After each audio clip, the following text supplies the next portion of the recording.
Mtoto Prince alipatikana mapema hii leo katika chumba hiki, tayari mshukiwa akiwa ameshamnyoa nywele. Kizaazaa kikazuka mshukiwa Edna Kimunto alipokuwa akitiwa mbaroni.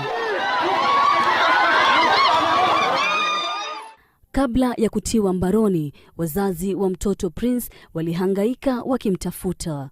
Punde tu baada ya mahojiano katika studio za runinga ya Citizen, Msamaria mwema akapiga simu kumfahamisha babake Prince Ouko kwamba huenda kunaye jirani aliye na mwana katika mtaa huu wa Kongo 56 hapa Kawangware. Bila ya kupoteza muda, Job Ouko, babake mtoto huyo wa wiki 2 aliyeibiwa katika hospitali ya KNH usiku wa Jumapili, alifika hapa.